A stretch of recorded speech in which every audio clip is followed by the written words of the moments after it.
What's happening to Drillmaster? Be honest, when was the last time you actually reached for it? 5 years ago, it was everywhere inside Harbor Freight. If you didn't want to spend much, this was the brand you grabbed without thinking. But today it feels different. It's no longer the automatic choice anymore. And if you've walked those aisles recently, you've probably noticed it too. And it's not just Drillmaster. Several Harbor Freight house brands are showing the same quiet shift. Fewer buyers, less momentum, more internal overlap. That pattern points to something bigger. Nobody's buying certain Harbor Freight brands the way they used to. And today we're looking at 8 that could slowly disappear if this trend continues. Drillmaster is just where the warning signs are easiest to see. Let's get into them.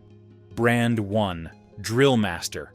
Drillmaster used to be one of the easiest decisions inside Harbor Freight. You didn't stand there comparing specifications. You didn't research torque charts. If you needed a drill for a quick repair or a grinder for one rough job, you grabbed Drillmaster and moved on. It had a clear identity. Low price, low expectations, and good enough for occasional use. For years, that worked. Back then, Harbor Freight's power tool aisle wasn't layered the way it is now. There wasn't a strong internal hierarchy. Drillmaster was simply the budget option, and customers understood exactly what that meant. It wasn't trying to compete with professional brands. It wasn't pretending to be premium. It was the disposable solution when you didn't want to risk your main tools. But then Harbor Freight changed its strategy. They began investing heavily in Bauer as a homeowner battery platform. Then, they pushed Hercules as their serious performance line. Brushless motors appeared. Packaging improved. Marketing language shifted toward durability and long-term value. The aisle no longer looked like a collection of cheap alternatives. It looked structured, and once structure enters the picture, comparison begins. Now when customers walk in, they aren't just asking, what's the cheapest drill? They're asking, if I'm already here, should I spend a little more and get into a battery system? That small step up suddenly makes Drillmaster look isolated. It doesn't plug into anything. It doesn't build toward anything. It's a one-and-done purchase. Customer reviews reflect that shift. You'll see comments saying the tools are fine for light use, but not something they would rely on. You'll see buyers comparing it directly to Bauer and saying the price difference isn't big enough to justify staying at the bottom tier. That comparison didn't exist before. Now it does. Another factor is the broader tool market. Corded, ultra-budget tools don't carry the same weight they did 10 years ago. Battery platforms have become the long-term play. Even budget-conscious buyers think in ecosystems now. Once someone commits to a battery system, they rarely go backward. Drillmaster has no ecosystem. That makes it increasingly invisible to repeat buyers. There's also the trust factor. In the comments you shared, people talk about guarding old Craftsman sets like gold. That loyalty came from perceived durability and consistency. Drillmaster never built that emotional layer. It was always transactional, and transactional brands survive only as long as they are the obvious cheapest choice. The moment a slightly better value appears nearby, the transaction shifts. This is not a dramatic collapse. There are no going out of business signs. The decline, if it happens, would be quieter than that. Shelf space shrinks. Promotions slow down, new models stop appearing, customers stop defaulting to it. And when a brand stops being the automatic grab, that's when volume begins to soften. If you've walked through Harbor Freight recently, think about this honestly. Did you actively choose Drillmaster, or did you skip it without even considering it? That answer tells you more about its future than any sales chart would. And if Drillmaster is the lowest tier losing momentum, the next question becomes more interesting. What happens to a brand that used to be everywhere, but now feels like it's standing still? Brand 2. Chicago Electric.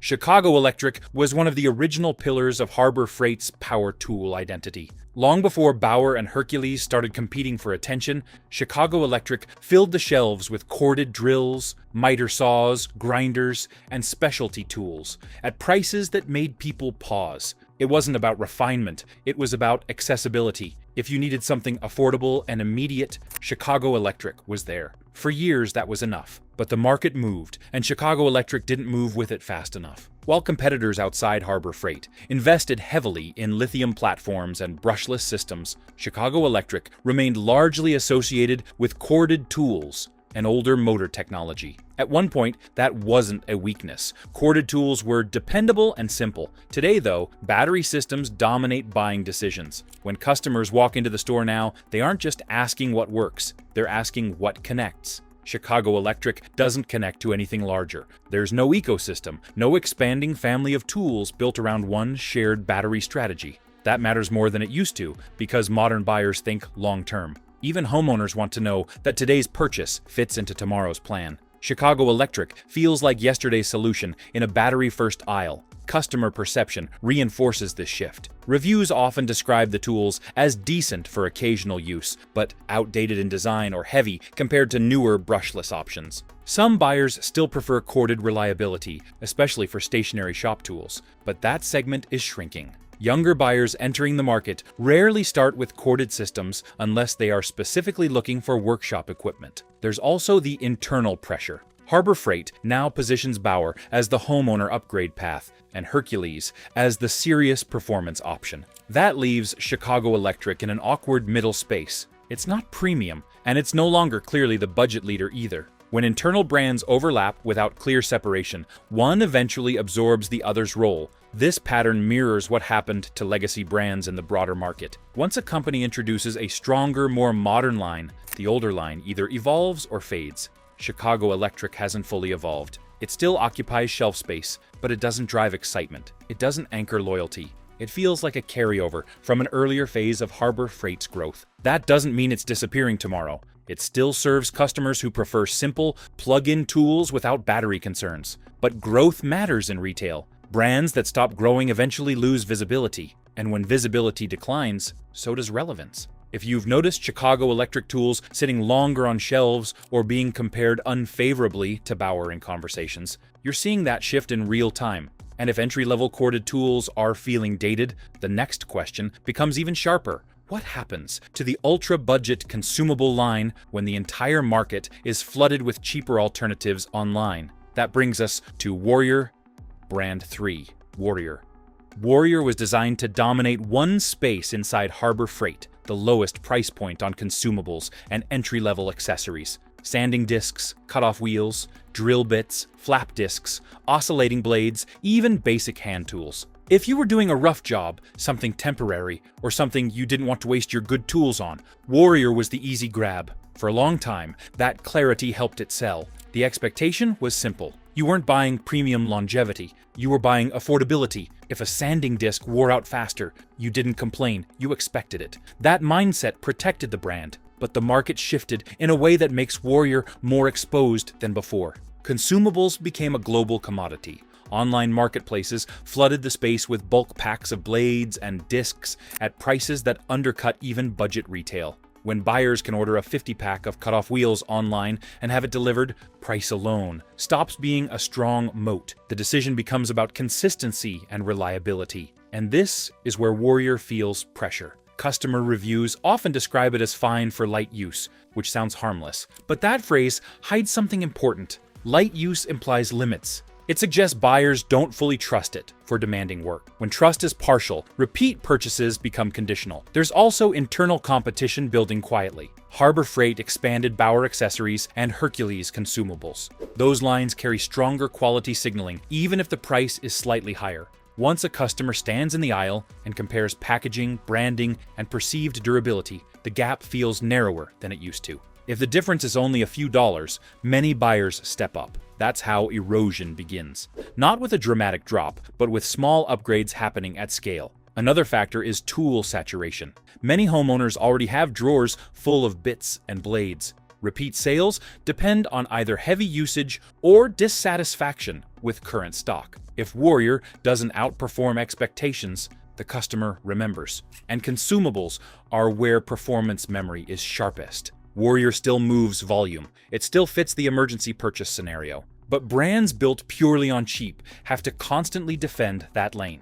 If prices rise slightly or quality perception dips, there is no emotional loyalty to protect them. The bigger question becomes this: what happens when a brand that once defined Harbor Freight's hand tool identity begins facing pressure from both above and below?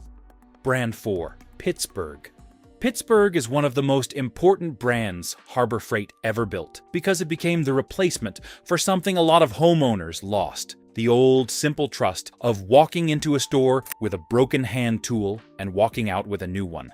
When people talk about guarding their USA-made Craftsman sets like gold, They're really talking about a time when a tool purchase felt permanent. Pittsburgh stepped into that emotional gap by offering a lifetime hand tool warranty and an easy in-store exchange experience that customers could actually understand and use. Harbor Freight still advertises that lifetime coverage on hand tools, and they explicitly say that if an identical replacement isn't available, they can substitute a substantially similar item instead. That warranty convenience is why Pittsburgh became a default for dads, homeowners, and DIYers. You didn't have to play email tag with a manufacturer or ship a tool away for weeks. You could just handle it locally. In the comment set you shared, that exact frustration is pushing people away from other brands and toward Harbor Freight, because even a good tool is useless while it's sitting in a service center. Pittsburgh benefited from that mindset, so why would that sounds like a normal retail strategy. But here's the catch. Once customers see multiple tiers right next to each other, they stop thinking, I need a wrench. They start thinking, which level of wrench am I? And that creates trade-up pressure. Online and forum discussions around Icon versus Quinn versus Pittsburgh often frame Quinn as technically better, while Icon is a touch better still, so Pittsburgh becomes the only if I'm staying cheap option instead of the automatic pick. That's the first way a house brand loses momentum, not through failure, but through being quietly repositioned as the lowest rung. When a brand becomes the rung you graduate from, it can still sell, but it stops being the default. The second pressure point is identity confusion, especially the Pittsburgh versus Pittsburgh Pro era. For years, buyers saw both names, sometimes on packaging, sometimes on the tool itself. That created the exact kind of uncertainty that kills trust over time. Which one am I actually buying? This confusion has been discussed for years by tool communities, noticing relabeling, packaging changes, and country of origin markings shifting on certain items. And then there's the warranty nuance that many casual buyers don't understand until they're standing at the counter. Lifetime warranty is primarily a hand tool promise, not a blanket promise for everything with the Pittsburgh name. Industry explainers and long-running tool forums have repeatedly clarified that distinction hand tools are lifetime, while other categories often fall under standard, time-limited coverage. The moment a buyer feels surprised by a warranty boundary, the story they tell their friends changes from easy to depends, and depends is how a trusted brand starts bleeding confidence. From the customer perspective, the decline looks like this. Pittsburgh didn't necessarily get worse overnight, but the buyer's standards rose, while Harbor Freight's other tiers got better looking and better finished. When Quinn and Icon are on the same wall, Pittsburgh's rougher edges, thicker heads on ratchets, less refined chrome, looser feel stand out more than they used to. Even in pro HF communities, you'll see people say things like, both are fine, but then admit Quinn's finish feels better or holds up better to daily abuse. That kind of talk doesn't destroy Pittsburgh instantly, but it slowly changes what first-time buyers choose. So if Pittsburgh is still popular, how is it losing it? Because popularity isn't only about how many units move today, it's about whether new buyers adopt it as their default. Pittsburgh's job used to be, this is the hand tool line. Now its job is, this is the entry hand tool line. That's a demotion in perception, even if it still sells. Now here's where this gets even more interesting. Pittsburgh is losing ground because Harbor Freight built stronger tiers above it, but the next brand is under pressure for the opposite reason. It needs customers to commit long-term to an ecosystem. Brand 5. Bauer. Bauer is one of Harbor Freight's most promoted brands. Larger displays, expanded battery lineup, clear positioning as the homeowner cordless system. But promotion does not automatically mean customer adoption. Bauer's entire value depends on buyers committing to its battery platform. Once someone buys into a cordless ecosystem, they are choosing long-term compatibility. That decision is heavier than buying a single corded tool. This is where hesitation shows up. Customer feedback often describes Bauer as good for DIY or solid for the price. That's positive, but it also signals positioning. It's not being described as a primary system replacement for Milwaukee or DeWalt. It's described as acceptable. That gap matters. Battery systems survive on repeat purchases. A drill leads to an impact driver. That leads to a circular saw. That leads to outdoor equipment. If customers only buy one Bauer tool and stop there, the ecosystem doesn't gain momentum. There's also internal pressure. Hercules sits above Bauer as the higher performance option. If price differences narrow during promotions, some buyers skip Bauer and step up. When that happens consistently, the middle tier compresses. Another factor is long-term platform confidence. Buyers today are cautious about committing to newer battery ecosystems unless they see steady expansion and support. If lineup growth slows or feels limited, hesitation increases. Bauer is not failing, but it sits in a position where it must prove ongoing relevance. Unlike Drillmaster, it cannot survive as a one-off purchase brand. It depends on continued system adoption. If adoption slows, growth flattens. And in cordless platforms, flattening growth is an early warning sign. If Bauer represents Harbor Freight's system strategy, the next brand represents something different, a direct attempt to compete in performance territory. Brand 6, Hercules. Hercules was Harbor Freight's bold move into serious performance territory. This wasn't a quiet rollout. Brushless motors, higher torque ratings, larger battery packs, stronger visual branding. Everything about Hercules signaled that Harbor Freight wanted to compete beyond just cheap alternatives. It was meant to prove they could stand in the same conversation as established professional brands. And at launch, it created attention. The problem is that attention and long-term acceptance are two different things. When a brand positions itself at a higher performance level, customers immediately change how they evaluate it. Drillmaster gets judged on price. Bauer gets judged on value. Hercules gets judged on durability, long-term reliability, and job site trust. That's a tougher standard. In customer discussions, you'll often see two types of feedback. One group says Hercules performs surprisingly well for the price. Another group says it feels close, but not fully comparable to established pro brands over heavy daily use.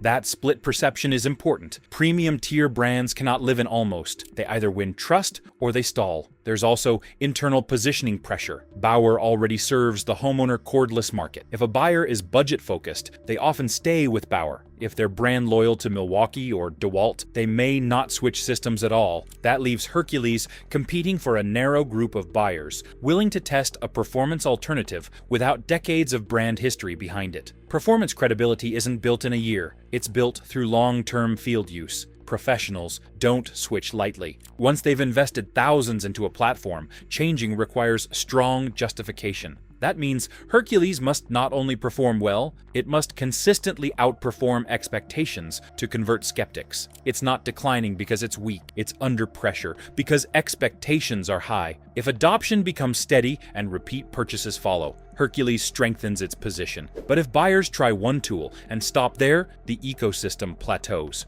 If you've used Hercules in real jobs, be honest in the comments. Did it replace your main system, or is it still your secondary setup? And if this kind of breakdown is helping you think more clearly about where these brands actually stand, hit like and subscribe. We focus on buying behavior and long-term positioning, not surface-level hype. Now, while Hercules battles for performance credibility, the next brand faces a different challenge entirely: earning trust in precision hand tools where loyalty runs deep.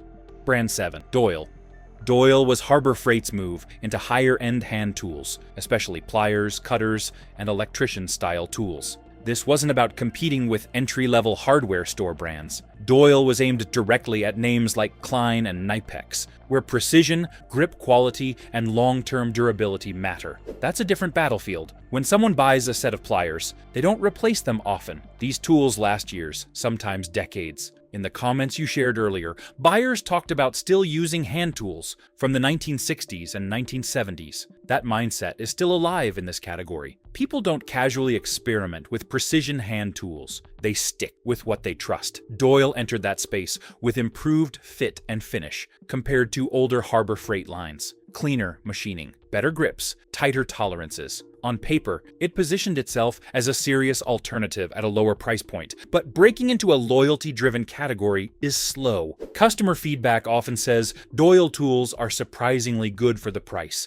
That's positive. But again, that phrase reveals positioning. Good for the price means buyers are still comparing downward, not upward. They aren't saying it replaces their Klein set. They're saying it's impressive for what it cost. That subtle difference matters. Another pressure point is overlap. Harbor Freight already had Pittsburgh for basic hand tools and Icon for premium automotive-focused hand tools. Doyle sits in between for certain categories. When brands overlap without sharp boundaries, customers hesitate. They start asking which one is the real long-term choice. Doyle's challenge isn't poor quality. It's convincing buyers to switch from brands they've trusted for decades. That's not a quick conversion. It takes consistent reputation building. If Doyle becomes the backup set brand, something you buy for a secondary toolbox, growth slows. If it becomes the primary use brand for tradespeople and serious do-it-yourselfers, it gains strength. Right now, it feels like it is still fighting for that primary position. And if Doyle represents a trust battle in precision tools, the final brand in this breakdown represents something even more delicate, surviving in the middle tier where identity can blur quickly.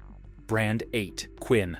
Quinn may be the most strategically fragile brand in Harbor Freight's lineup, not because it is weak, but because it lives in the middle. Middle-tier brands always face the same problem. They must justify why they exist. Quinn was introduced to sit between Pittsburgh and Icon. It offers cleaner finish, tighter tolerances, better ratchet feel, and improved overall refinement compared to base Pittsburgh tools. At the same time, it stays below Icon in price and prestige. On paper, that makes sense, but in practice, middle brands struggle when buyers either stay budget or jump premium. If someone walks into Harbor Freight looking for value, Pittsburgh is still cheaper. If they want the best Harbor Freight offers, Icon feels like the clear upgrade. Quinn sits between those two decisions. That in-between positioning requires very clear identity. Customer discussions often compare Quinn directly to Pittsburgh Pro and Icon. Some say Quinn feels noticeably better than Pittsburgh. Others say the price gap between Quinn and Icon is small enough during promotions that they would rather step up. That's the danger of compression. If the price spread narrows too often, buyers bypass the middle tier.